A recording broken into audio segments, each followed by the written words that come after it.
Oh yeah, they're gathered around. Everybody loves a winner. Mr. Anaheim won. Justin Barcia has won 2 of these things now in a row.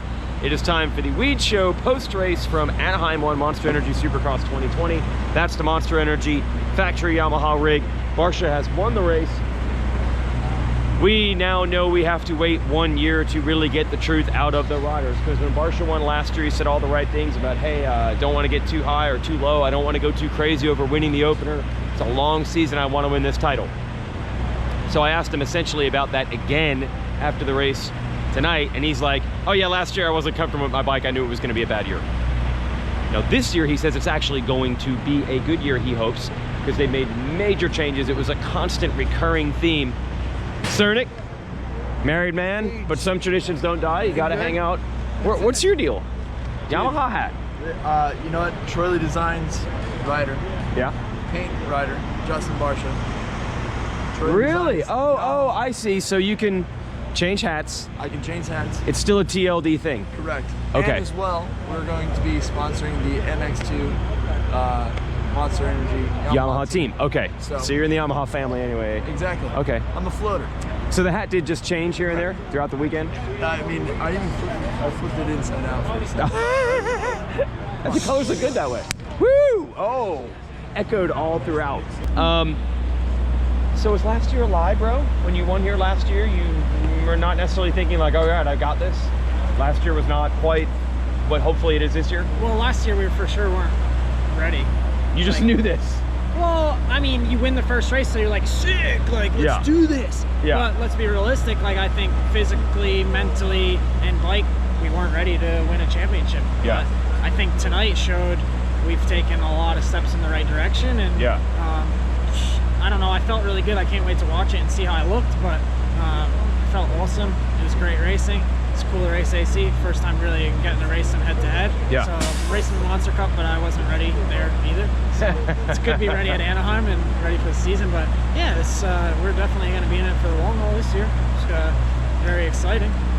We saw you in Paris, I think it was, where you had not a high horsepower engine, and it looked awesome. Yeah. Is that somewhat of the direction that you're in now, or is that a totally different deal? We have a little more power, but manageable power. Yes. A little kind of different transmission-ish stuff going on. So a lot of things that I wanted last year that we weren't able to get. So I see. This year I didn't ask for anything else that I don't have right now. So I'm stoked. The team worked really hard to get me comfortable and the things I need to ride good. So. Is there almost a point where of all these years it's like they're trying to beat it, every team is trying to beat it into Barcia's head, shift it, don't rev it? Yeah. Did you need to just go back to F it, just rev this thing? A little bit, yeah. I had to work, I worked on some riding stuff, like obviously technique and things like that, but the coolest thing was when Sergio came on board, he was like, dude, I don't want you to change your riding style at all. I haven't heard that in so long. Because everyone was trying to get you to do it different. Ride the bike this way, ride the bike this way. Like as soon as I left Honda, went to JGR, it was just, you know. Same thing. Yeah, same thing. And came here and it was a little bit the same thing, and then Sergio came on board this year and he's like, no, I don't want you to change your style. I want to make it for you. And that's what we went after. So super badass. Okay. Finally, this is the footwear of champions right here. Oh gosh. It's gonna be freezing right now. You had to do that. It's so cold right now. I look like an amateur right now. Don't judge me. Okay. All right. Thank you. Go to the beach. Yeah. Celebrate. All right. That's Justin Barcia. By the way, as you know, the Weege Show is brought to you by Racetech and the Gold Valves. Underneath the description of this video on YouTube, you can see the link. It's racetech.com/weegeshow, WEEGESHOW. Go there, send them an email, and we will give away a set to you. Bike setup matters. Ask Barcia, ask you. Wow, what a rig you have right here. Check out my rig, bro. Check out your rig, my gosh. Is this your house? Yeah. I mean, do you have another place to live, or is this really it? This is my head. This is it. Overlanding. Overlanding. Or overlanding. This is my house. This is good. This is your house. Oh yeah. Right here in the Anaheim pits. But of course you gotta have a mountain bike, because you ain't gnarly if you got a mountain bike and you have a house. If you're really gnarly, you live out of a van and you spend all your money on your bike and your van and not your house. That was big for Barcia, because as always, hashtag deep field in Anaheim. Barcia's good, and he did win this race last year, but I don't think a lot of people had him at the top of their list. The hype was going right over here. This guy, oh my God, Adam Cianciarulo was so good in practice, so ridiculously good. in practice that it was getting difficult to not buy into it. It was getting really hard to chill on how good this guy was. And then he was leading in the main event. He was so good in practice. So good. He was flipping out. He could not contain himself. Oh my God. He was losing his mind. You're kidding me. No, I was. That's awesome. Look, we were both like, he's a rookie, everybody just chill down. He lost it. I know. I hear all you guys say that. I did. I lost. He lost it. About 5 o'clock. I was like you at a Blink show back in the day. Like just fucking, I'm losing my mind. Right. All right, do your interview. That's so. Cianciarulo leading. This is a Weege show right now. This is a Lewis from MX Vice. Hey, Lewis. I know the Weege show. Yeah, you knew the Weege show. Yeah. How's Anstey tonight? Oh, amazing. He was great. He was so quick. You couldn't even see him. It was just cool. Okay. Still picturing the Englishman doing well. Cianciarulo leading the main after being super fast in practice. And after a while, it was starting to look like, oh my God, it's going to happen. To the point where I started running through the mental Rolodex to try to figure out names of other riders who had won their first 450 Supercross main event, the first one they were ever in.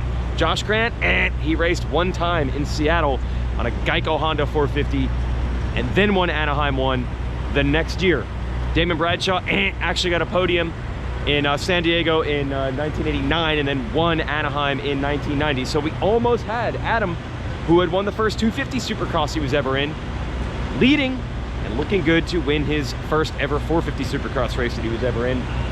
But then he made a mistake. He made a mistake, and Barcia, who made a mistake to give the lead up, took advantage. What I thought was funny about that, I wanted to show you, this is Chad Reed. If you're gonna go out in style. Got a Lambo in the pits. It's funny, a reporter in the press conference asked Barcia and Cianciarulo, he's like, normally when there's battles, it's like two riders going back and forth passing each other, but in this case, you guys were just making mistakes, and Adam's like, yeah, we're just sketchy. We're just sketchy. And Barcia's like, yeah, we're just sketchy. We're just pushing it. Barcia made a little mistake in some ruts, landed on tough blocks, and he said he just pinned it and hoped for the best. It worked out. He didn't go down. He lost the lead, but he didn't blow the whole thing.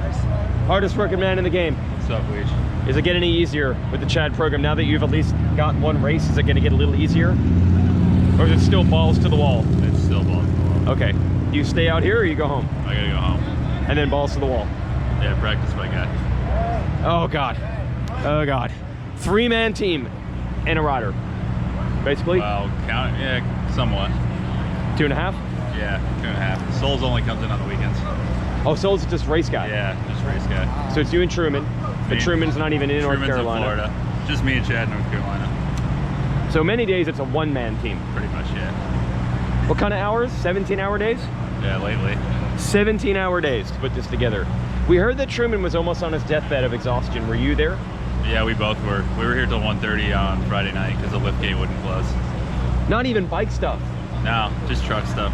We're doing truck stuff. Good Lord. Chad, I actually drove the truck here from San Diego after it got wrapped. You did? Yeah. Is that your deal at all? Sometimes. Oh, have you done it before?